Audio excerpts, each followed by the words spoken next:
Хоть он помог нам действительно с этим озером, чтобы было действительно озеро чистое. Вячеслав Керниченко 10 лет живет в песчаных Ковалях. Все это время наблюдает, как озеро отступает. С соседями собирают деньги и вызывают спецтехнику, чтобы не дать берегу зарасти. Но этого недостаточно. Жалко же озеро, потому что многие приезжают, это как бы сюда отдыхать и все как рыбачить, а тут такое запущение. Хотелось бы, чтобы было что-то оставить после себя хотя бы. Роза Валиуллина рассказывает, на ее глазах вода за 2 года ушла на 2 метра. Вы себе не представляете, какая тут была красота. Мы тут бы не стояли, тут была вода.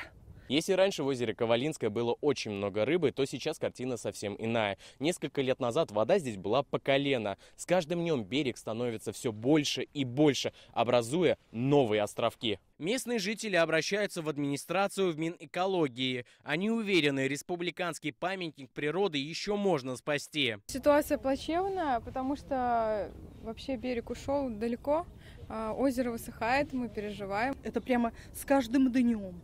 Оно уменьшается просто в разы.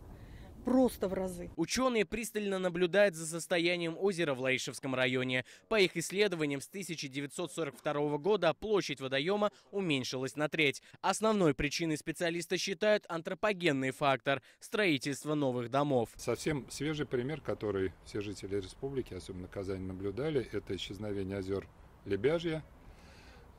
Сегодня это все прочие озера, которые расположены в окрестностях крупных городов, особенно Казани, конечно. Это прогрессирующее заиление озер, тоже связано и с природными факторами, и с человеческими факторами. В совокупности с изменением климата это приводит к тем последствиям, которые мы наблюдаем. Сегодня мы связались с исполкомом Лаишевского района. Как нам рассказали, жалобы поступают регулярно. В 2022 году администрация разработала смету для очистки озера. Исполнительным комитетом Лаишского муниципального района разработана проектно-сметная документация по очистке притоков озера Ковалевское, расположенного у села Столбище Лаишского района Республики Татарстан. Исполкомом Лаишского района направлено письмо Министерства экологии и природных ресурсов Республики Татарстан с просьбой рассмотреть возможность включения озера в программу финансирования. Как нам сообщили в Министерстве экологии, получено положительное заключение экспертизы на расчистку притоков озера. Работы по расчистке притоков озера Ковалевское у села Столбище Лаишского района включены в предварительный перечень мероприятий, планируемых к финансированию за счет субвенций из федерального бюджета России в рамках федерального проекта